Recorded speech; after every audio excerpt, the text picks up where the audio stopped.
Jóvenes, señoritas, ¿qué tal? ¿Cómo están? Muy buenas tardes. Disculpen la demora, son algunos percances que acontecen en este inicio de clases. Quien les habla es el profesor Eduardo Neira y conmigo ustedes llevarán el curso de literatura. Miren, aprecien sus respectivos monitores. Eso es lo que vamos a trabajar el día de hoy. Conceptos básicos en torno a literatura y una vez apreciado ello, vamos a tener en consideración el desarrollo de la literatura universal. Empezaremos hablando acerca de la literatura griega. Posteriormente, hablaremos de manifestaciones de esta literatura griega, como la épica. Claro está, vamos a tratar aquí las epopeyas homéricas, tanto Ilíada como Odisea, y luego hablaremos acerca del teatro de la antigua Grecia, ¿no? Los orígenes de la tragedia, la representación y la finalidad de esta. Finalmente, vamos a tener en consideración los grandes aportes de Sófocles, el autor de esta importante tragedia titulada Edipo Rey. Eso es lo que vamos a trabajar en esta presente clase. Mi nombre es Eduardo Neira y entonces iniciemos la exposición de la misma. Pero antes vamos a realizar una captura de pantalla, que es requisito aquí para la exposición de las clases. Bien, empecemos rápidamente. Esto es lo que vamos a trabajar el día de hoy. Conceptos básicos como géneros literarios. Hablaremos del género épico, lírico y dramático. Hablaremos de figuras literarias. 6 en particular: metáfora, anáfora, epíteto, hiperbatón, hipérbole y símil. Hablaremos de la literatura griega y una de sus manifestaciones más importantes, la épica, expresada en epopeyas como Ilíada y Odisea, y hablaremos de la tragedia, lo ya mencionado, orígenes, representación y finalidad. Para en la parte final de la exposición hablar de Sófocles y de su obra más representativa, Edipo Rey. Bien, empecemos hablando acerca de estos conceptos básicos. Hablemos acerca de los géneros literarios. ¿Qué entenderemos por géneros literarios? Los géneros literarios son categorías que se van a emplear para sistematizar la multiplicidad de obras literarias. Es decir, los géneros literarios son formas institucionalizadas que se permitirán agrupar a las obras de acuerdo a sus características comunes. Las primeras nociones en torno a los géneros literarios fueron vertidos por los antiguos tratadistas, y cabe destacar los nombres de Aristóteles y Horacio. En el curso que llevaremos, nosotros trabajaremos con un enfoque tradicional. Por lo tanto, nosotros encontraremos 3 géneros literarios dentro de lo que respecta a ese enfoque tradicional. Son estos que ustedes están apreciando: el género épico, el género lírico y el género dramático. Lo que vamos a realizar a continuación es hablar de las características de cada uno de estos géneros. Empezaremos con el género épico. El género épico se ha de caracterizar por ser esencialmente narrativo. O sea, las obras que pertenecen a este género tienen la intención de contar algo, pero aquello que se cuenta ya sucedió. Es decir, el género épico también se caracteriza porque alude al tiempo pasado. Nos cuenta algo que ya aconteció, que ya fue, que ya sucedió. Además, también vamos a ver cómo el género épico se caracteriza porque nos ofrece en esas narraciones una determinada realidad y se nos cuentan hechos que pueden ser reales o ficticios. Esto hace de que el género sea catalogado como objetivo. Además, también vamos a tener en consideración que aquella voz que se encarga de contar la historia puede, en muchos de los casos, no ser parte de la misma. O sea, con el paso del tiempo y en el desarrollo de la narratología, a esta voz enunciativa se le conocerá como narrador. Bueno, esa voz que cuenta las historias, reitero, muchas veces no pertenecen, no forman parte de la historia. Y entonces esto nos crea a nosotros, los receptores de esta obra, esa sensación de impersonalidad. Entonces recordemos las características. El género épico es narrativo, alude al tiempo pasado, es objetivo y crea la ilusión de impersonalidad. Muy bien. Pero en esas narraciones que nos otorga la épica, aparecerán también las descripciones. Se alternan narraciones y descripciones. Se describen lugares, se describen objetos, se describen personajes. Esas serán las características del género épico. Ahora bien, cada uno de los géneros, y esto no aparece en el material que han descargado, ni tampoco en esta diapositiva, pero creo que ustedes lo saben, cada uno de los géneros tiene sus clasificaciones a las cuales vamos a denominar especies. ¿Cuáles serán las especies del género épico?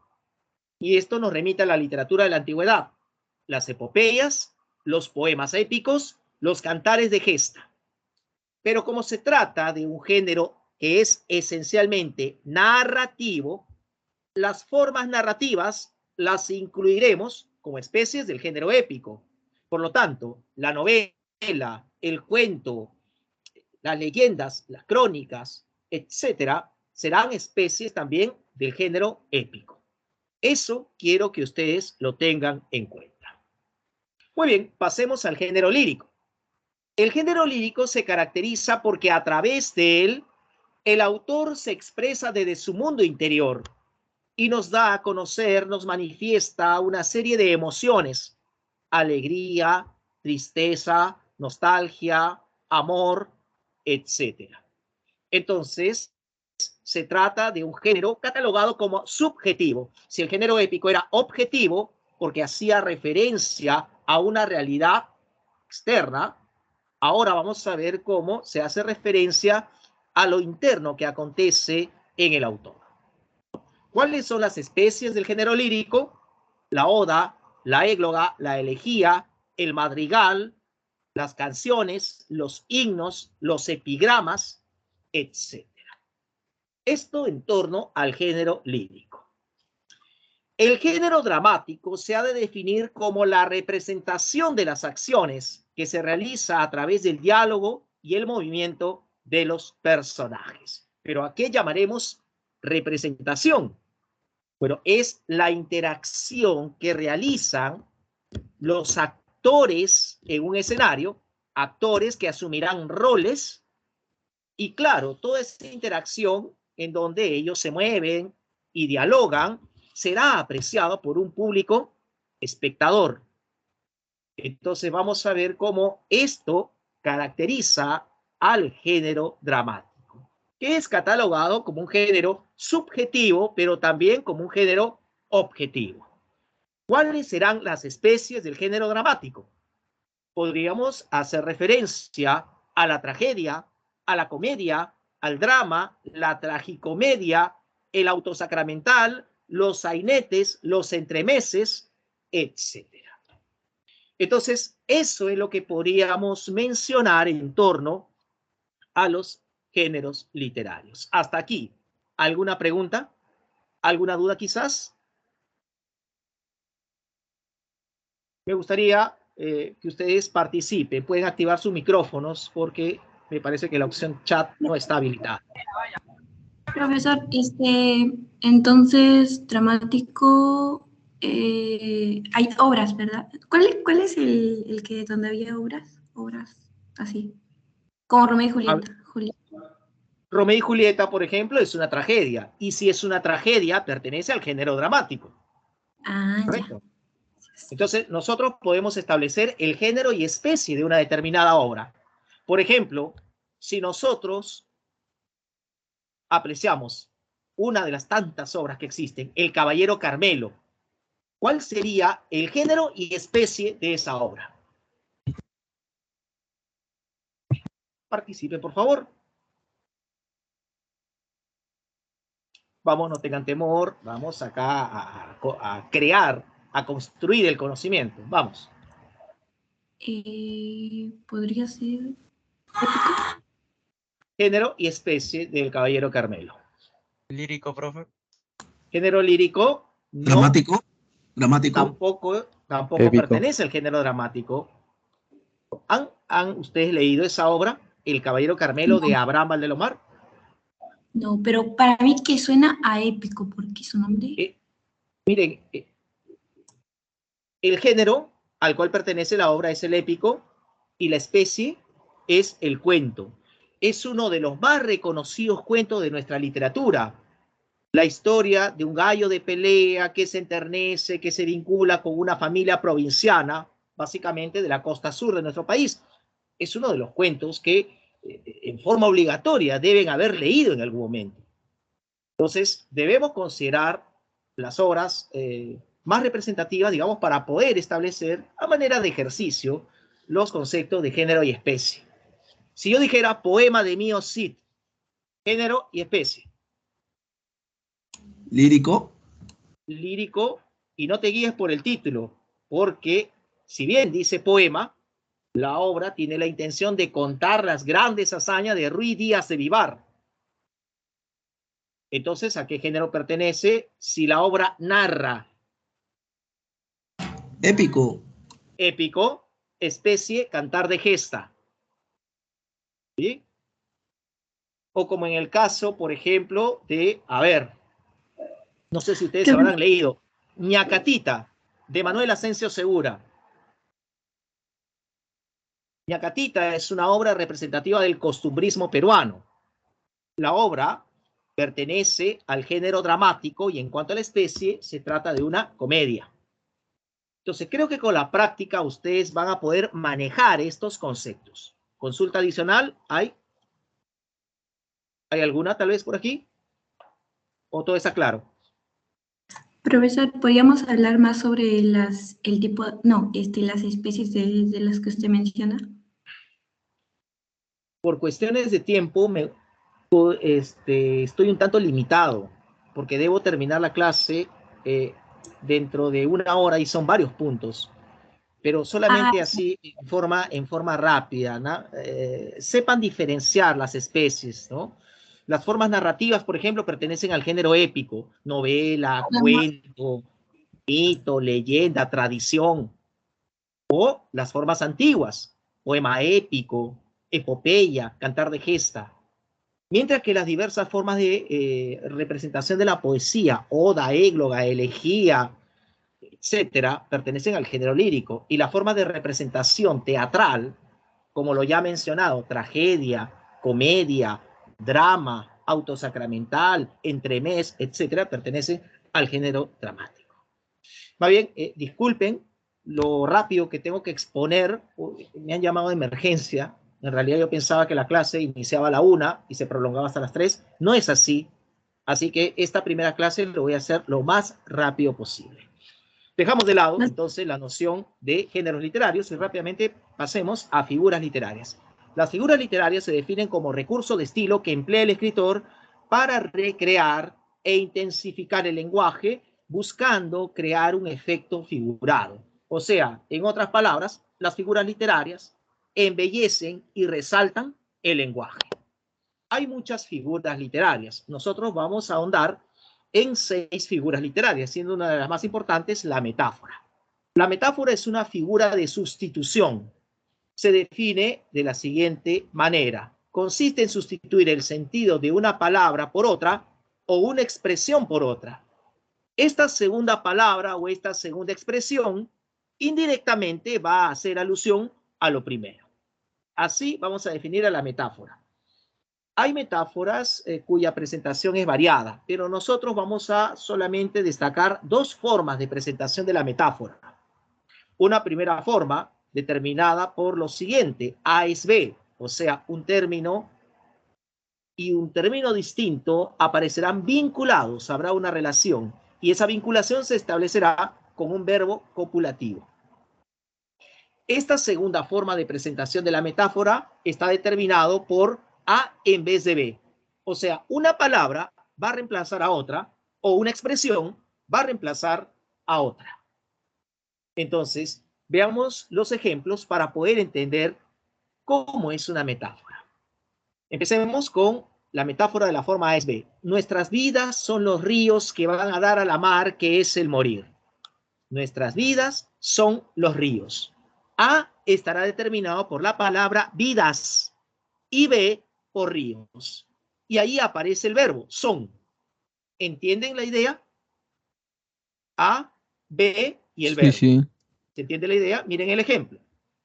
Mientras que en el segundo caso, A en vez de B, apreciemos el ejemplo. La noche ha prendido sus claros diamantes. Entonces, si nosotros somos bastante analíticos, nos preguntaremos, ¿la noche posee diamantes? Ustedes, después de las 7 de la noche, van a la azotea, miran al cielo, No se a ve ese cielo nada. de verano, a ese cielo de verano despejado. ¿Hay Está diamantes? más oscuro que... No, ahí Puede ser que esté oscuro, pero estamos hablando de un cielo de verano. Entonces, dígame, ¿hay diamantes? ¿Ustedes pueden ver diamantes? Hay estrellas, profe. Estrellas, correcto, fíjate, ¿ah? El escritor pudo haber dicho estrellas, pero claro, quiso embellecer el lenguaje y ¿qué dijo? Claros diamantes. ¿Se dan cuenta? O Barras. sea, estamos reemplazando una expresión por otra. ¿Se dan cuenta de ese detalle? ¿Se percatan de ello? ¿O no? Sí, sí. Correcto. Espero que sea así. A ver, les pongo ejemplos rápidamente. Si yo dijera, tus palabras fueron cuchillos y dientes, ¿hay metáfora? Claro. Sí. ¿Y si la hay, de qué forma es? ¿Primera o segunda? Segunda. Segunda. Segunda. ¿Por qué segunda? Porque ¿A qué reemplaza qué? O sea que sus palabras le lastiman. Claro. Pero fíjate la estructura del ejemplo. Tus palabras, palabras A, B, cuchillos, y el verbo fueron. Entonces, ¿es de la segunda forma o de la primera? Era. De la primera. A, B y el verbo. ¿No? Palabras, cuchillos y el verbo fueron. Es decir, el verbo es conjugado de otra manera. Es, fue, son, serán. ¿Se dan cuenta? Entonces, metáfora de la primera forma. Y si yo dijera, el invierno de la vida, como ejemplo, ¿hay metáfora allí? Sí. Primera o segunda forma. Segunda. Segunda forma, porque el invierno de la vida hace alusión a la vejez. Entonces, toda esa expresión es reemplazada por vejez. Metáfora A en vez de B. Con la práctica, reitero, será mucho más entendible, pues, apreciar la metáfora. Rápidamente, continuemos. Anáfora. Anáfora es la figura literaria que consistirá en la repetición o reiteración de una o más palabras al inicio de los versos, incluso al inicio de unidades sintácticas, llámese oraciones. Aquí en el ejemplo estamos viendo dos verbos. ¿Qué dice aquí? Temprano levantó la muerte el vuelo, temprano madrugó la madrugada. ¿Qué es lo que estamos apreciando al inicio de los versos? ¿Hay repetición de palabras? Díganlo ustedes. Sí, de temprano. Temprano es la palabra que se repite. Eso es un ejemplo de anáfora. O como aquel fragmento del poema Canto Coral a Túpac Amaru, en donde en relación a Túpac Amaru se dice, querrán volarlo y no podrán volarlo, querrán romperlo y no podrán romperlo, querrán matarlo y no podrán matarlo. Y al inicio de esos versos se repite la palabra querrán. Eso es un ejemplo de anáfora. Continuemos. Otra figura literaria importante es el epíteto. El epíteto expresa una característica o cualidad que posee el sustantivo. Es algo que resalta algo que de por sí ya ese sustantivo tiene. Y esta figura literaria fue muy utilizada en la antigüedad, aplicada a lugares, a personajes, sobre todo en la literatura de la antigüedad, abunda ello, y a objetos. Miren ustedes los ejemplos. Veamos el segundo ejemplo. El encendido fuego. Miren cómo esa palabra encendido es un epíteto. Resalta algo que ya de por sí el fuego tiene. Veamos otros casos. Por ejemplo, si yo dijera flor, encuentren epítetos adecuados para flor, o sea, palabras que resalten algo que ya de por sí posee la flor. La colorida flor. Colorida flor, excelente. Muy bien, ¿qué más? Espinas, profe. Espinas flor, así. Espinas flor. Sería Además, la espinosa flor, ¿no? pero ¿por qué complicarse? ¿Por qué no decir aromática flor, delicada flor, hermosa flor? ¿Se dan cuenta? Ahora, vamos, no nos compliquemos. Si yo dijera sol, vamos. El El radiante brillante sol. sol. Brillante, radiante, incandescente, caluroso. ¿Se dan cuenta? Deslumbrante. ¿Cuál Palabras que resalten, ¿no? Una característica del sustantivo. Pero hay epítetos que resaltan cualidades de los personajes, ¿no? Y aquí el primer y el tercer ejemplo nos muestran ese tipo de epítetos. Odiseo es un personaje de la literatura de la antigüedad, ¿no? De la literatura griega antigua, y se caracterizaba él por su ingenio, por su astucia. El astuto Odiseo. Odiseo, el diestro en ardides, también así se le conocía. Miren este otro ejemplo. Era la diosa de los níveos brazos, ¿verdad? Y hay epítetos conocidos seguramente por ustedes. ¿Recuerdan aquel que decía el de tremolante casco? ¿A quién hacía referencia? ¿Han escuchado ese epíteto? No.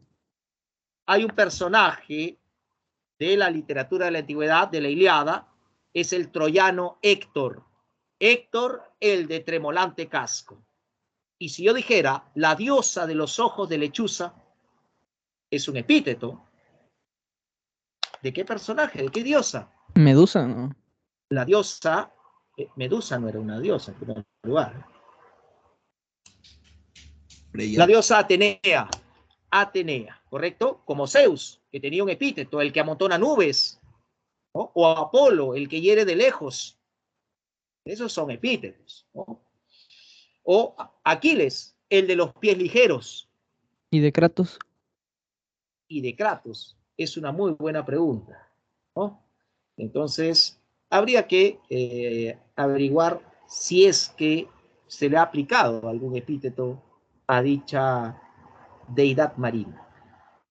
En fin, pero, a ver, consideremos estos epítetos. Escuchen con atención. Los valientes griegos llegaron en cóncavas naves a la sagrada Troya. ¿Cuántos epítetos hay ahí? Repito, los valientes griegos llegaron en cóncavas naves a la sagrada Troya. 3. 3, correcto. Valientes, cóncavas, sagrada. Esos son los epítetos. Muy bien, sigamos rápidamente. Hipérbatón. El hipérbatón es una figura que altera la sintaxis convencional de las expresiones. O sea, el orden lógico y habitual se trastoca. Del salón en el ángulo oscuro, de su dueña tal vez olvidada, silenciosa y cubierta de polvo, veíase el arpa. O sea, el hipérbatón enrevesa las expresiones. ¿Cuál sería el orden adecuado? El arpa veíase silenciosa y cubierta de polvo, tal vez de su dueña olvidada, en el ángulo oscuro del salón. Ese sería el orden adecuado. Volverán las oscuras golondrinas de tu balcón sus nidos a colgar. Las oscuras golondrinas volverán a colgar sus nidos de tu balcón. O sea, se enrevesa la expresión. Hipérbole es otra figura literaria que se define como exageración. Exageramos muchas veces hasta con el lenguaje cotidiano. Por ejemplo, llegué al trabajo más rápido que un rayo. ¿Es exageración? Díganme ustedes. Sí. Estamos exagerando. Miren el ejemplo. No hay extensión más grande que mi herida. O como cuando Garcilaso dice, con mi llorar las piedras enternecen su natural, de pronto, dureza, ¿no? Entonces, con el llanto se puede de pronto hacer que una piedra deje de ser dura. Óyeme donde estés, por esta herida no sale solo sangre, me salgo yo. ¿Estamos exagerando? Y si exageramos, a eso se denominará hipérbole. Y finalmente, símil. Símil es una figura literaria que busca establecer una relación de comparación. Se comparan de pronto dos términos. Se utiliza comúnmente para establecer esa comparación la palabra como. Unos cuerpos son como flores, otros como puñales, otros como cintas de agua. y sus variantes, tan como, ejemplo, así como, ¿correcto? O tal vez otras expresiones, como se parece a. Entonces, fíjense cómo así se logra establecer el símil. Ahora, si yo dijera lo siguiente, presten atención. Mi corazón es una manzana. ¿Qué figura literaria es? Mi corazón ¿Símil? es una manzana. Mi corazón es una manzana. La primera, no, la segunda que usted ha dicho. ¿Cuál es lo segundo que yo he dicho? Ay, Dios Piensen, mío. analicen. Mi corazón es una manzana. Metáfora, ¿de qué forma? ¿Primera o segunda? Ah, esa B. Primera. A es B, ¿correcto? Primera. Y si yo dijera, mi corazón es como una manzana. Símil. Símil, correcto. Quería que ustedes se den cuenta de esa gran diferencia. Una palabrita puede cambiar la naturaleza de la figura literaria. Bien, entonces dejemos de lado rápidamente a las figuras literarias y entremos en el abordaje de la literatura y de los albores de esta. Remitámonos a la Edad Antigua, literatura griega. ¿Por qué es importante la literatura griega? Porque es la única literatura europea en la cual se aprecia que sus formas se han originado en sus propias instituciones, o sea, se caracteriza por ser original. Pero también la literatura griega es considerada la matriz de las demás literaturas que surgirán en el mundo occidental, o sea, es formativa, tiene un carácter formativo. Las posteriores literaturas serán derivadas de esta. ¿Qué más podríamos decir en torno a la literatura griega?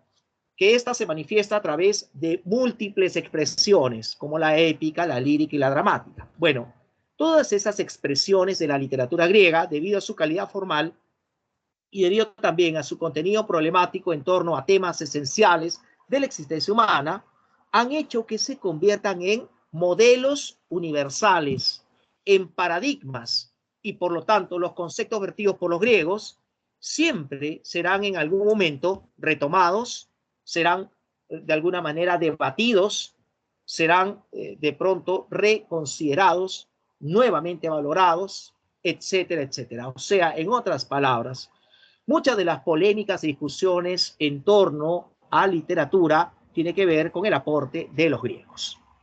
Hablemos a continuación de una de las manifestaciones de la literatura griega, la épica. La épica griega se instaura en una época muy antigua, una época en la cual no existía la escritura, por lo tanto la literatura se difundía a través de la oralidad. Dentro de la épica destacan dos textos orales muy importantes, dos epopeyas atribuidas a un autor al cual se le conoció como Homero, el cual habría vivido en el siglo VIII a.C. Se trata de estas epopeyas muy conocidas, Ilíada y Odisea. Veamos a continuación algunas características comunes que comparten estas epopeyas homéricas. Ambas, por ejemplo, fueron compuestas, reitero, para oyentes, no para lectores. Y el objetivo de ambas fue de celebrar la edad heroica, es decir, exaltar aquella época en la cual aparecían importantes héroes quienes destacaron por sus proezas bélicas. La Ilíada y la Odisea, por otra parte, van a tener como fondo común la guerra de Troya. O sea, ese acontecimiento bélico permite establecer vínculos entre ambos textos orales. Y finalmente hay que mencionar que ambas epopeyas pertenecen a un mundo aristocrático y señorial que tiene su ideal en el pasado. Esto es claramente constatable. ¿Por qué pertenecen a un mundo aristocrático y señorial? Porque los personajes principales son reyes, son gobernantes de las múltiples naciones inmersas en conflictos o en diversas situaciones. El rey de Troya, el rey de Ítaca, el rey de Esparta, el rey de Micenas, el rey de Lacedemonia, etc. Entonces, eso es lo que vamos a poder apreciar. Pero también encontraremos en ambas obras características formales, y esto tiene que ver con la composición y estructuración de estos textos. Miren, cada una de estas epopeyas estará dividida en 24 cantos o rapsodias. O sea, vamos a ver cómo las obras están divididas en 24 partes. Cada una de ellas, ojo, ¿eh? Y a estas partes se le llamará cantos o rapsodias. En cuanto a la métrica, se aprecia el empleo del hexámetro y la figura literaria que predomina en cuanto a su uso es el epíteto. Estas son características de ambas epopeyas homéricas. A ver, antes de continuar, me parece que por ahí hay un micrófono Sí, abierto. ahorita voy. Por favor, cierren ese micrófono. ¿Sí? Antes de que te vayas, cierra tu micrófono. Gracias. ¡Oh, lo ha tomado! A ver, vamos a hacer un alto aquí.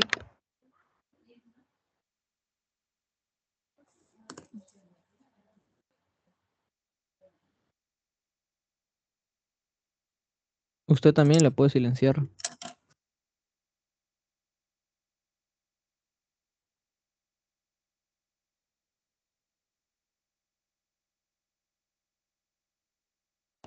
Sí, en eso estoy precisamente. A ver, estoy chequeando aquí con todos ustedes. Va. Bien, continuemos entonces, ¿qué les parece? A ver, vamos a continuar. Y vamos a hablar acerca justamente de una de esas importantes epopeyas homéricas, la Ilíada. La Ilíada hace referencia al conflicto suscitado entre griegos y troyanos. Entonces, sucede que lo que motivó la guerra de Troya, según la mitología, fue el, entre comillas, rapto de Helena. París llegó de visita a Esparta y se enamoró de Helena, que era esposa de Menelao, rey de Esparta, y ambos escaparon, y con ayuda de Afrodita se refugiaron en Troya. Por lo tanto, Menelao llamó a su hermano Agamenón, y ambos átridas convocaron al gran ejército griego para que enrumben hacia Troya. Y cuando los griegos llegaron a Troya, encontraron una ciudad amurallada. Los griegos desembarcaron y esperaron sitiar la ciudad, pero la espera se prolongó durante algunos años. La Ilíada narra los acontecimientos suscitados el 10º año de permanencia de los griegos en territorio troyano. Así veremos entonces cómo al principio de la Ilíada, el sacerdote troyano Crises sale de la ciudad amurallada y se entrevista con Agamenón para solicitarle a este que le devuelva a su hija llamada Criseida, pero Agamenón, demostrando su soberbia, se negará a ello. Por lo tanto, Crises retorna a la ciudad amurallada e implora a Apolo, el dios al cual adoraba, y Apolo se compadece de Crises y es quien enviará flechas envenenadas que caerán en los animales que criaban los griegos, y esto causa una gran mortandad en esos animales y por lo tanto algunos griegos también morirán. O sea, se desata una peste. La peste es asumida como un castigo de los dioses. Por lo tanto, líderes griegos, entre ellos Diomedes, Néstor, Patroclo, Odiseo, Áyax, entre otros, le piden a Agamenón que devuelva a Criseida a su padre. Y al principio se niega, pero luego aceptará bajo una condición. Si él devuelve a Criseida, debe quedarse con otra mujer y decide apoderarse de la esclava de Aquiles llamada Briseida. Y esto hace que Aquiles se moleste. Por lo tanto, el héroe griego decide ya no más participar de las batallas. Y como está molesto con Agamenón, suplica a Zeus que la victoria sea para los troyanos, para así ver derrotado a Agamenón. Y escuchando esas súplicas, Zeus infunde falsos sueños a Agamenón de victorias sobre los ejércitos troyanos, pero al mismo tiempo le da valor a los troyanos. Entonces los troyanos van a arremeter contra los griegos y los harán retroceder, más aún sin la presencia de Aquiles. Entonces los griegos habían construido una barricada que será destruida por los troyanos. Entonces parece que la victoria será finalmente de los troyanos. Y en una actitud desesperada, Patroclo le pide a Aquiles que retorne al campo de batalla, pero Aquiles no acepta. Patroclo, quien es el mejor amigo de Aquiles, le pide permiso para emplear sus armas y con ella sale al campo de batalla, pero finalmente será victimado por el troyano Héctor. Y cuando Aquiles se entera de la muerte de Patroclo, decide regresar al campo de batalla para vengar a su amigo. Con una nueva armadura elaborada por el dios Hefestos, sale al campo de batalla, enfrenta a Héctor y lo mata. Pero no conforme con matarlo, amarra su cuerpo inerte a un carruaje y lo arrastra por el campo de batalla contraviniendo las normas heroicas. Entonces, vamos a ver cómo esto será atestiguado por Príamo, rey de Troya, quien después de ver todo lo que está aconteciendo con el cadáver de su hijo, decide salir de la ciudad amurallada y se entrevista con Aquiles para pedir el cuerpo de Héctor. Aquiles se compadece del rey Príamo y además también los dioses le habían dicho de que si continuaba con esa actitud sería castigado. Por lo tanto, el cuerpo de Héctor será entregado a Príamo y se celebrarán los funerales de dicho héroe troyano. Así entonces es como finaliza esta importante obra, la Ilíada. ¿Cuál es el tema central? El tema central es la cólera de Aquiles y sus funestas consecuencias. Pregunto, ¿por qué se desata la cólera de Aquiles? ¿Qué motivo? Por la muerte de Patroclo. Muchos creen ello, pero la verdad es que no. La cólera de Aquiles se produce porque Agamenón le ha arrebatado a su esclava llamada Briseida. Eso ténganlo en cuenta. Por favor, considérenlo. ¿Sí? Entonces, si ustedes creían que era por la muerte de Patroclo, vayan descartando esa idea. Claro, ahora hay otros temas, como la guerra y sus implicancias, la mortalidad del hombre, que aparece aquí como un instrumento de los dioses, y el amor a la patria, que expresan los griegos y que expresan los troyanos. Veamos el comentario. Fíjense cómo en la obra el destino de Héctor está vinculado al destino de Troya y viceversa.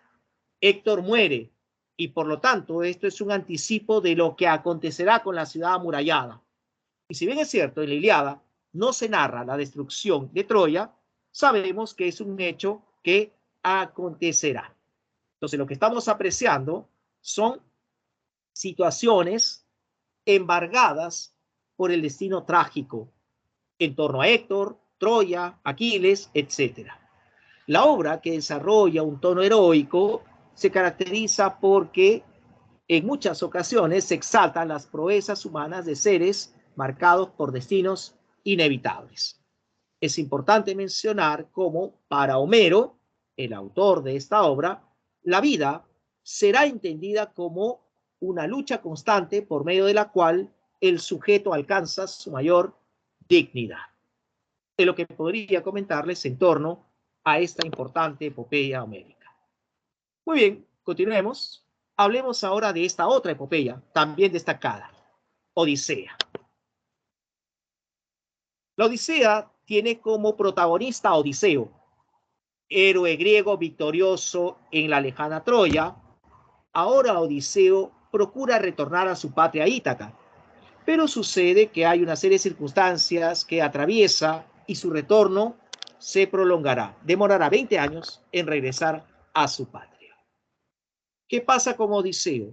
Odiseo aparece en la isla de Ogygia, conviviendo con la ninfa Calixto, pero Odiseo siempre está meditabundo, triste, cabizbajo, se va a la orilla del mar y está así, muy pensativo.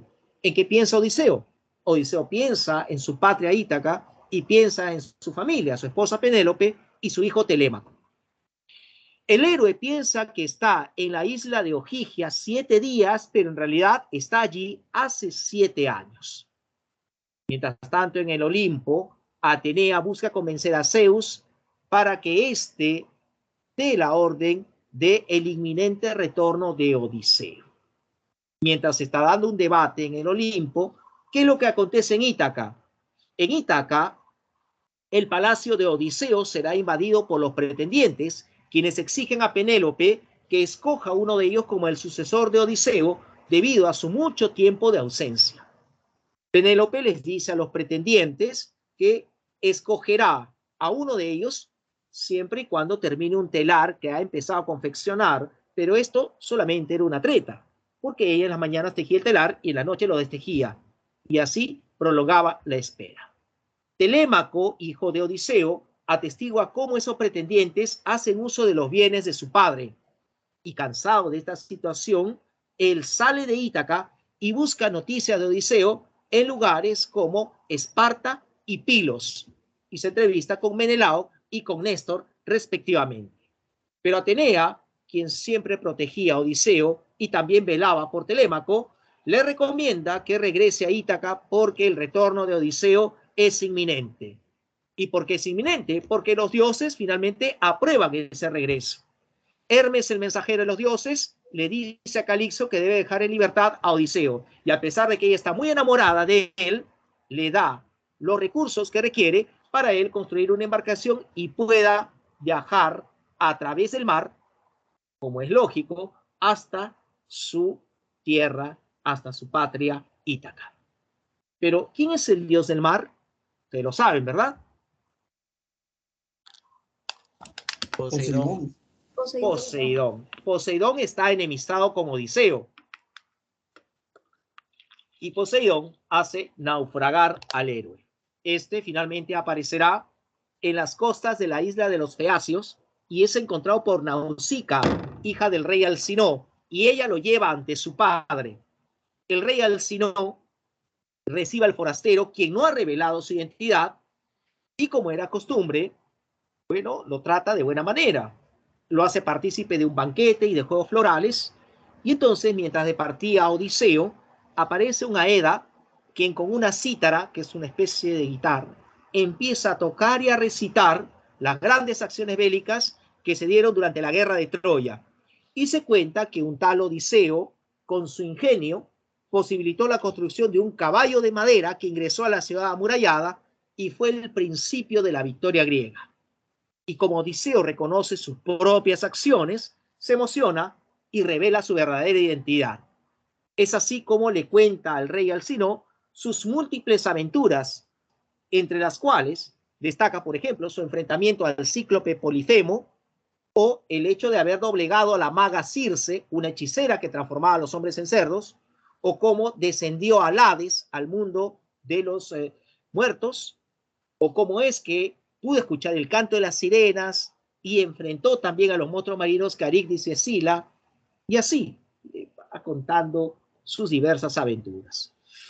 Muy maravillado, el rey Alcinoo le brinda la ayuda que requiere Odiseo y con esa ayuda, finalmente, tras 20 años de ausencia, Odiseo regresa a Ítaca. Pero antes de entrar en contacto con la población, Atenea se le aparece y ella decide transformarlo en mendigo para que así atestigue lo que está pasando. Pero a pesar de tener la imagen de mendigo, será reconocido por algunos personajes, como su fiel perro Argos, quien lo ha esperado 20 años. Además, será reconocido por el pastor Eumeo y la nodriza Euriclea. Entonces, como mendigo, Odiseo atestigua cómo se comportan los pretendientes, quienes han descubierto el engaño del telar y obligan a la reina Penélope a escoger al sucesor de Odiseo. La reina finalmente se pronuncia y dice: quien quiera ser el nuevo rey de Ítaca debe cumplir un reto. Y dicho reto consiste en tensar el arco que le perteneció a Odiseo y hacer disparar una flecha que deberá atravesar 12 anillos ubicados en hachas invertidas. Aquel quien logre cumplir ese reto será declarado rey de Ítaca. En el gran salón del palacio, los pretendientes intentan tensar el arco, pero nadie logra hacerlo.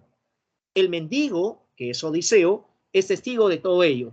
Muchas veces maltratado, muchas veces vejado, en un descuido coge el arco, lo tensa y dispara la flecha que atraviesa los 12 anillos. Los pretendientes asombrados se preguntan quién en realidad es el mendigo. Y este empieza a quitarse los harapos y recién allí lo reconocerán. Se trataba de Odiseo, quien, con ayuda de Telémaco, quien ya había descubierto se trataba de su padre, inicia su venganza y Odiseo mata a todos los pretendientes. Luego ordena la limpieza del gran salón y anuncia su regreso a la reina Penélope. Pero Penélope dudaba de que se tratase del verdadero Odiseo, de aquel quien 20 años atrás se fue. Entonces se lo pone a prueba y le dice: Odiseo, tal vez estás cansado tras tu largo viaje, he dispuesto que retiren nuestro lecho nupcial, nuestra cama, de la habitación para que sea llevado a una habitación mucho más amplia. Y Odiseo se percata de la treta y le dice: mujer, pero ¿cómo es posible que hayan retirado el tálamo nupcial que yo mismo he tallado en la corteza de un árbol? Es imposible sacar esa cama de allí. Y al escuchar esas palabras, Penélope se da cuenta de que se trataba del verdadero Odiseo. Odiseo, mi amor, eres tú, 20 años sin ti, ven a mis brazos, y le da un gran recibimiento. Pero tras este recibimiento, algunos habitantes de Ítaca están en contra del retorno de Odiseo porque dicen: lleva el mal consigo. Entonces hay una especie de rebelión, pero esta será disipada con intervención de Zeus y de Atenea. Así finaliza entonces la Odisea. El tema principal de esta obra es el retorno de Odiseo a Ítaca, pero también resaltan otros temas como el amor a la familia y el amor a la patria. En esta epopeya prevalece la astucia y el ingenio del héroe. Justamente será Atenea, la diosa de la sabiduría, la encargada de velar por la inteligencia del héroe griego. Es importante también mencionar que para Homero, en la Odisea, la vida ya no será asumida como una lucha constante, como en la Ilíada, sino la vida será asumida como un viaje difícil cuyos peligros son necesarios afrontar para poder realizar el destino personal. Y bien, esto es lo que podría manifestarles en torno a esta epopeya homérica. Muy bien, dejemos de lado a la épica y a las epopeyas homéricas y hablemos de otra de las manifestaciones importantes de la literatura griega, la tragedia. Sobre la tragedia hablaremos acerca de los orígenes, representación y finalidad. ¿De dónde surge la antigua tragedia griega? La tragedia tiene su origen en el antiguo ditirambo. ¿Qué era el ditirambo? Un canto coral en honor al dios Dionisos. Era el dios del vino y el dios de la fertilidad, llamado también Baco. Entonces vamos a ver cómo de allí, del ditirambo, surge la tragedia. Ahora, hemos dicho que el ditirambo era un canto coral, o sea, destacaremos la presencia de un coro. Los integrantes de ese coro recibieron el nombre de coreutas. Pero sucede que al pasar el tiempo, uno de esos coreutas empezó a diferenciarse del resto y se separó del grupo coral. Y al estar fuera de ese grupo coral, como una especie de solista o de director, empezó a responder al coro. Este coreuta diferenciado recibió la denominación de corifeo, y el corifeo dio origen más adelante al actor. Justamente, actor tiene la siguiente designación griega: el que responde. Claro, esto en función a lo que realizaba el corifeo. Pero hay otros importantes detalles que debemos de considerar. ¿Cómo estaban vestidos los coreutas? Con un atuendo especial. Y ellos buscaban representar a machos cabríos. Entonces vamos a ver cómo ellos, los coreutas, que tenían vestimenta de sátiros, buscaban representar a esos machos cabríos. Por eso el término tragedia significa canto de los machos cabríos, o también significa oda en honor de los machos cabríos. Entonces, vamos a ver cómo es importante el empleo del disfraz y el uso de la máscara dentro del desarrollo de toda esta ceremonia.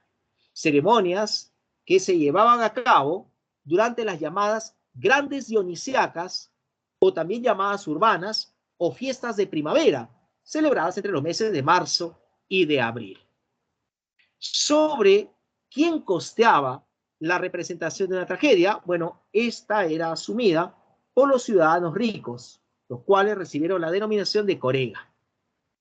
Ahora bien, ¿cuándo se dieron esas competencias trágicas? Esto nos remite fundamentalmente hacia el siglo V antes de Cristo. Por último, el coro desempeñaba dos funciones esenciales. Era testigo de la suerte del héroe y también se convertía en el conjunto de personas cercanas al dios Dionisos.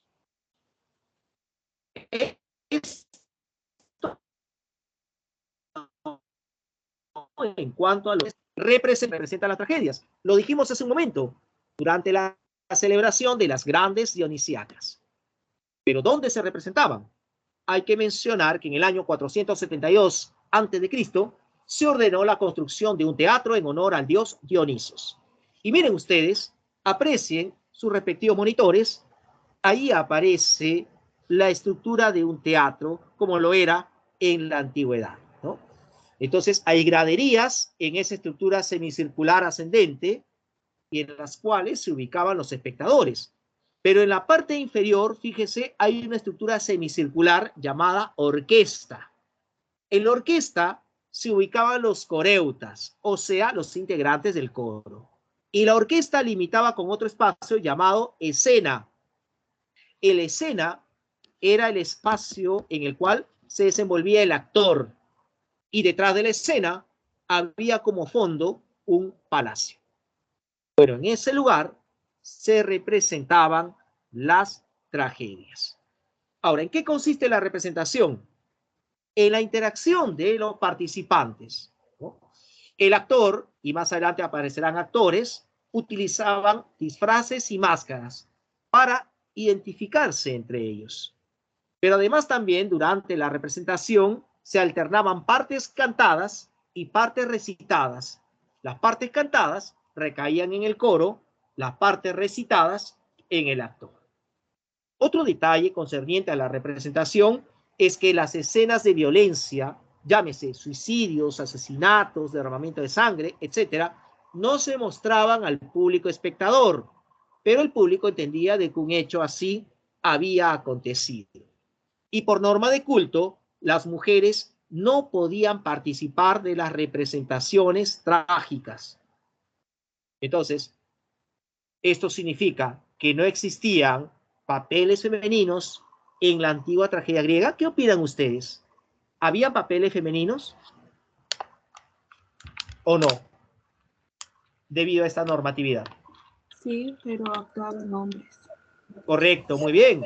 Por eso es que los hombres representaron papeles como el de Medea, el de Yocasta, el de Clitemnestra, el de Electra, etcétera, ¿no? Entonces sí habían papeles femeninos. Muy bien. Pasemos al siguiente punto. Finalidad. ¿Cuál era el objetivo de poner en escena una tragedia? Aristóteles lo explicará a través de la poética, su obra más importante. La finalidad era despertar la catarsis en el espectador. ¿Y qué entenderemos por catarsis? La catarsis es definida como la purificación espiritual provocada por la compasión y el miedo que experimenta el espectador. O sea, el espectador atestigua lo que acontece con el héroe, siente compasión por él, pero también miedo de que algo similar le suceda. Y como eso no ocurre, hay un gran alivio, ¿no? Y entonces vamos a ver cómo toda esa sensación es la que denominaremos catarsis. Catarsis también se definirá como la purificación de las pasiones humanas mediante la emoción estética. Entonces, eso es lo que podríamos decir en torno a la finalidad de la antigua tragedia griega. Hay otros detalles importantes. Por ejemplo, es fundamental en la naturaleza de la tragedia la concepción fatalista de la vida, o sea, la idea de destino inevitable. Pregunto entonces, en la antigua tragedia griega, ¿el hombre puede escapar de su destino? No. No, efectivamente, el hombre no puede escapar del destino, ya está preestablecido. Tratar de escapar significaría acercarse más a él, como lo veremos en Edipo Rey. Otro detalle en torno a la antigua tragedia. ¿El héroe podía pertenecer a cualquier clase social? ¿Podía ser acaso un hombre del pueblo? ¿Podía ser un esclavo? No creo. ¿Podría ser acaso un hombre de la aristocracia? Esto último sí. El héroe de la tragedia siempre es un hombre de la nobleza, un rey o un príncipe, un cortesano. Eso también ténganlo en consideración. Ahora, si hablamos de Aristóteles, Aristóteles también define a la tragedia y la define con el concepto de mímesis. ¿Qué es mímesis para Aristóteles?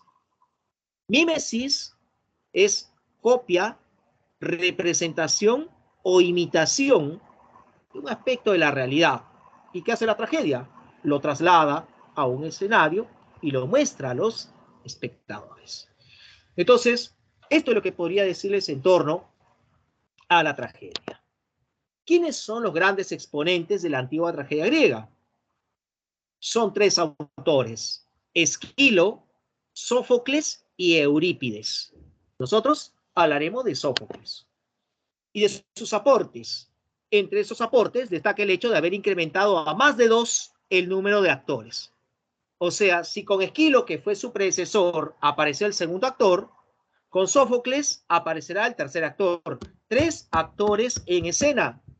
Y entonces necesariamente estos van a tener que relacionarse entre sí.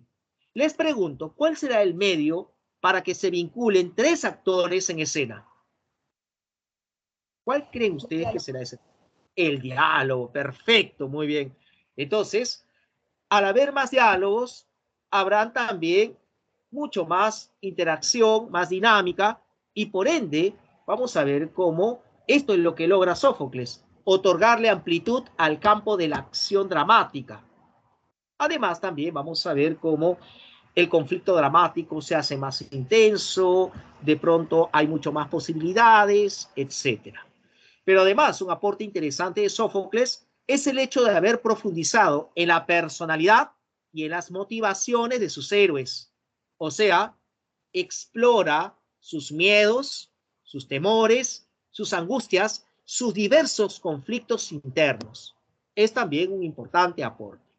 Y a diferencia de su predecesor Esquilo, quien optaba por desarrollar trilogías, es el caso de Orestiada, en el caso de Sófocles, él cultivó la obra individual. Ustedes saben muy bien que muchas de las obras presentan partes, ¿verdad? ¿Y cómo se llaman a las partes de una obra teatral? ¿Actos? Actos, correcto, ¿verdad? ¿No? Las obras presentan actos, ¿no? Pero imagínense que en las obras de Sófocles, él opta por un solo acto. O sea, y a eso llamaremos obra individual. A diferencia de Orestiada, que está constituida por 3 tragedias: Agamenón, Escoéforas y las Euménides. Entonces, eso caracteriza a Sófocles. Y se dice que Sófocles es autor de importantes obras, entre ellas, por ejemplo, Edipo Rey, Edipo en Colona, Áyax, Antígona, Filoctetes y las Traquinias. Obviamente hablaremos de la obra más destacada de Sófocles, que es Edipo Rey. Pregunto, ¿conocen ustedes esta obra? Sí. Correcto, muy bien. Entonces, nos limitaremos a recordar algunos detalles en torno a Edipo Rey. Edipo es el rey de la ciudad de Tebas, pero Tebas está experimentando una calamidad. Una terrible peste se ha desatado. ¿Y qué dijimos en la Ilíada? Que cuando se produce una peste, ¿esto a qué se debe? Un castigo de los dioses. Castigo de los dioses. Castigo de los dioses. Excelente, muy bien. Entonces sí, efectivamente, era un castigo que se le había impartido a la ciudad. Por lo tanto, entonces, apreciaremos cómo los ciudadanos arriban al palacio de Edipo para preguntarle el motivo de dicha peste. Y Edipo les responde, les dice de que ha enviado a su cuñado Creonte a averiguar a través del oráculo cuál es el motivo de la peste. Y cuando Creonte regresa, le dice Edipo lo que ha divulgado el oráculo. El oráculo había manifestado que la peste es un castigo debido a que el rey anterior de la ciudad de Tebas, llamado Layo, quien había sido asesinado, pues aún no ha sido reivindicado. O sea, su asesino está presente entre los ciudadanos. Entonces, al enterarse de esto, Edipo asume la misión de indagar sobre la identidad de ese asesino y de castigarlo. Entonces, el coro le recomienda a Edipo consultar con Tiresias. Tiresias es un adivino de avanzada edad, carente de la vista. Este adivino ciego es llevado al palacio y Edipo pregunta a Tiresias sobre la identidad del asesino. Pero ¿qué es lo que sucede? Sucede que Edipo está buscando a una persona que en realidad es el mismo. Y esto lo sabe Tiresias. Pero Tiresias no quiere divulgar tan terrible verdad. Y por eso responde con evasivas a Edipo. Y Edipo se molesta, se ofusca, a tal punto de tildar a Tiresias de ser cómplice de ese asesino. Pero lo que quería Tiresias era evitarle ese gran dolor a Edipo. Pero finalmente aplica su sabiduría. Y sabiduría también es hablar con la verdad. Y Tiresias le dirá a Edipo, ¿quieres saber quién es la persona a quien estás buscando? Te lo diré. Esa persona eres tú mismo. No busques más. Y entonces esto molesta más a Edipo. Edipo está convencido de que Tiresias y su cuñado Creonte se han confabulado para hacerle pasar un mal rato, porque sospecha que Creonte tiene el deseo de ocupar el lugar que tiene Edipo. Entonces, finalmente Tiresias se va del palacio y Edipo está muy molesto. De pronto aparece Creonte y entre Creonte y Edipo habrá una fuerte discusión y una serie de acusaciones. Tú quieres ocupar mi lugar, le dice, y por lo tanto, por ese intento, tú merecerás dos cosas, o el destierro o la muerte, dijo así Edipo, sin darse cuenta de que esas palabras se revertirán en él mismo. Creonte apreciaba mucho a Edipo y no tenía ninguna intención. Entonces se siente totalmente contrariado e incómodo, se retira. Pero esa discusión fuerte ha sido escuchada por Yocasta. Yocasta se apersona y trata de calmar a Edipo. ¿Qué pasa, Edipo? ¿Por qué esa discusión? Porque tu hermano Creonte, a través de Tiresias, me han acusado a mí de ser yo el asesino de Layo. Y entonces, tratando de poner paños fríos, Yocasta le dirá, pero cálmate, Edipo. Bien sabemos aquí en la ciudad que Layo fue victimado por bandoleros en tierras extrañas y tú no tienes absolutamente nada que ver con ello. Es más, no creas en esa versión y para que te calmes, he de decirte que también algunos vaticinios ni siquiera llegan a cumplirse aquí, así que tampoco hay que hacerle caso. Mira, te cuento. Tiempo atrás, cuando Layo vivía, él y yo tuvimos un hijo. Y cuando consultamos con el oráculo el destino de esa criatura, el oráculo manifestó de que ese hijo iba a matar a su padre y se iba a casar con su madre. Temiendo esto, Layo dispuso la muerte de esa criatura. Y ya ves, la criatura murió y Layo fue victimado por bandoleros en un cruce de 3 caminos. Así que quédate tranquilo. Pero ni bien Yocasta había mencionado este último detalle, Layo murió en un cruce de 3 caminos, un gran estremecimiento invadió a Edipo. ¿Y por qué? Edipo empieza a recordar ciertas cosas del pasado y desesperado le pregunta detalles sobre la muerte de Layo y cómo era él. Yocasta, respóndeme, dime, ¿dónde pasó exactamente la muerte de Layo? En aquel lugar donde confluyen los caminos entre Delfos y Daulia. Pero, ¿cuándo pasó esto? Eso pasó poco antes de que tú llegues a la ciudad. Y cada respuesta que le daba Yocasta asustaba más a Edipo. ¿Pero qué tienes? ¿Qué te pasa? Parece que en verdad Tiresias decía la verdad. Pero aún así, sígueme respondiendo. Layo, ¿cómo era él? Layo era una persona que tenía tu misma estatura, de cabello encanecido, y ahora que me lo preguntas, de rostro se parecía a ti. Y esto hace que Edipo sienta mucho más temor. Entonces, quiere detalles. Dime, Yocasta, Layo viajaba solo o acompañado, viajaba con una comitiva y un heraldo entre ellos. ¿Y qué pasó entonces con todos sus acompañantes? Fueron victimados y sobrevivió alguien. Sí, sobrevivió una persona. Y esa persona vino con la noticia de que fueron bandoleros. ¿Dónde está esa persona? Estaba acá en el palacio, le dice Yocasta. Pero cuando tú llegaste al poder, me pidió irse del palacio. Creo que ahora se dedica al pastoreo. Y es posible traer para que ratifique su versión. Claro, pero ¿por qué estás así de nervioso? Y entonces Edipo trata de explicarle a Yocasta el motivo de su nerviosismo. Y Edipo cuenta que tiempo atrás, cuando él vivía en Corinto, junto a sus padres, el rey Pólibo y la reina Mérope, durante una celebración, una persona ebria le dijo que él no era hijo del rey Pólibo, le dijo que era adoptado. Y cuando le preguntó a su padre el rey, este le recomendó no hacer caso a esas versiones. Pero no conforme con la respuesta, Edipo fue a consultar al mismo oráculo y este le mencionó un vaticinio similar al que había escuchado. Matarás a tu padre y te casarás con tu madre. Temiendo que ello quizás se materialice, Edipo decidió ya no regresar a Corinto y fue por varios lugares hasta que tuvo un altercado con un anciano y sus acompañantes en un cruce de 3 caminos. Se enfrentó a este, se enfrentó a los otros y los mató a casi todos. Entonces son hechos que están coincidiendo. Edipo propone a Yocasta, ¿es posible traer a esa persona para que ratifique su versión? Sí, claro. Y entonces, mientras se realizaba ello, una gran culpabilidad invade a Edipo. Sin embargo, en medio de ello, un mensajero proveniente de Corinto llega a Tebas y anuncia en el palacio de Edipo la muerte del rey Polio. Y como se siente culpable, Edipo creía que esa muerte era culpa suya. Como nunca regresé a Corinto, el rey Polio me extrañó mucho y murió de pena.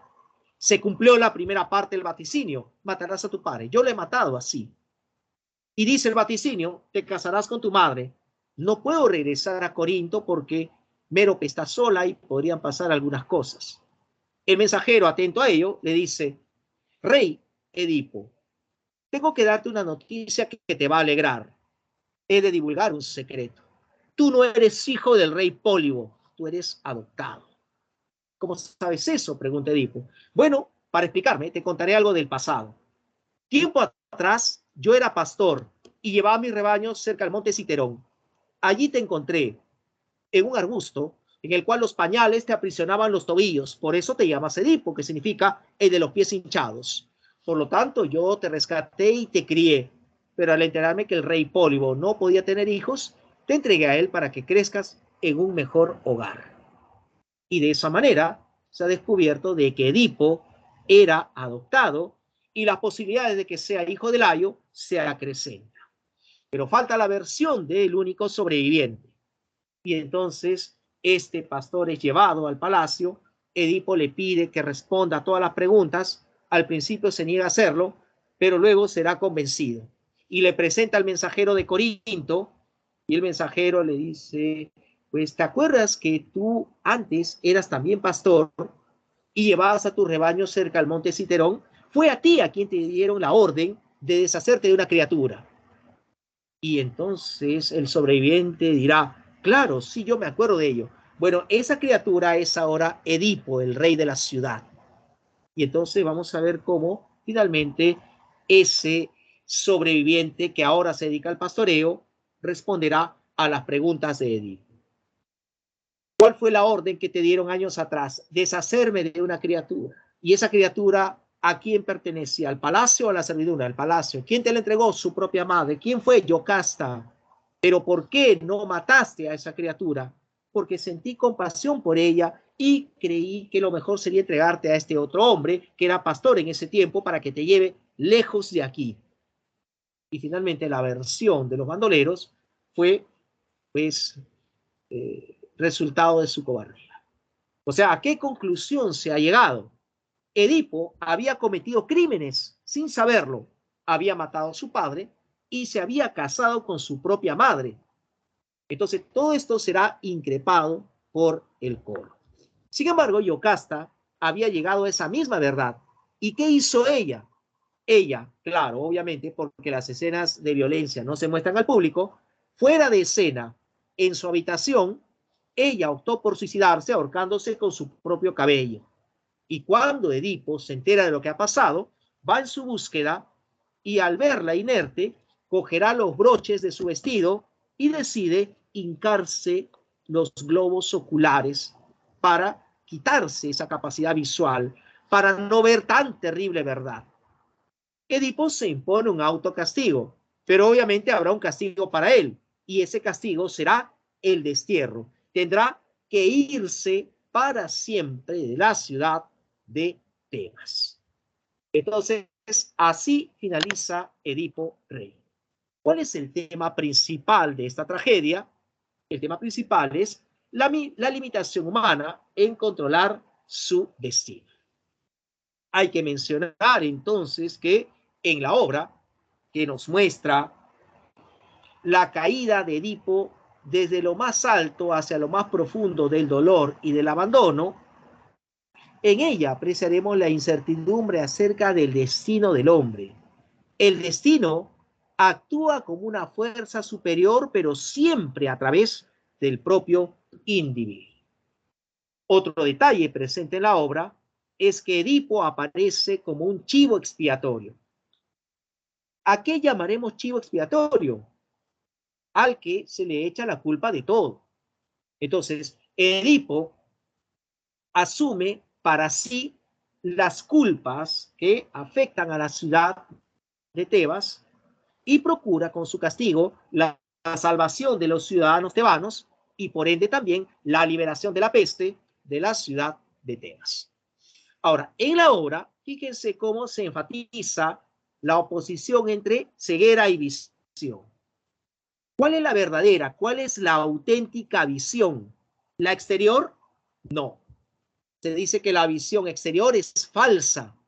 La auténtica visión es la visión interior. O sea, la capacidad visual que tenemos se dice que es algo falso, ¿no? Importa porque lo verdadero, lo auténtico, la visión interior. Y la ceguera física representa la adquisición de sabiduría. Entonces, miren cómo en la obra encontraremos claros ejemplos de ello. Dígame, Tiresias, ¿por qué se caracteriza? ¿Él ve bien o es ciego? Es ciego. Ciego. Es ciego, pero él aplica su sabiduría, ¿no? O sea, él no dice de pronto la verdad en forma cruda, en forma directa. Es un hombre cauto, precavido. Y fíjense en el caso de Edipo. ¿Cómo es al principio Edipo? Edipo es muy impulsivo. De pronto se encoleriza, está molesto, reclama, se muestra ofuscado, pero miren ese gran cambio que experimenta Edipo, porque él, cuando se hinca los ojos con los broches del vestido de Yocasta, él ya no reclama, no tiene nada que reclamar. Él, asumiéndose como gran culpable, ahora simplemente es cauto y espera el devenir, espera el desenlace de los hechos. Fíjense ese gran cambio que experimenta Edipo. O sea, ciego ya empieza ya a aplicar esa sabiduría. Son detalles entonces que vamos a poder apreciar en la obra. Y claro, hay muchas otras cosas. Habíamos mencionado, por ejemplo, que una de las características de, en este caso, Sófocles, dentro de sus aportes, era la profundización en la personalidad y las motivaciones de sus héroes. ¿Cómo se muestra Edipo al principio?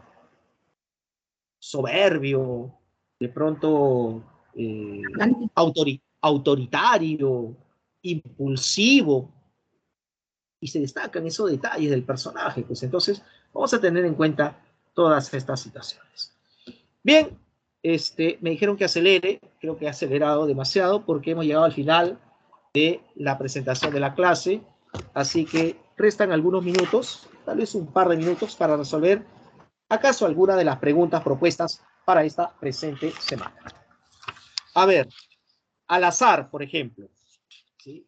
Voy a escoger Cualquier pregunta. La 3. A ver, ¿qué nos dice la 3?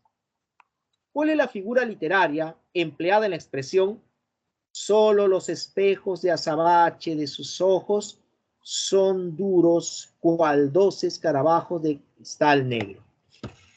¿Qué figura literaria encontramos ahí? Lírico. Símil. Símil, ¿correcto? Comparación. Son duros cual. O sea, estamos estableciendo una relación de comparación. A ver, sigamos.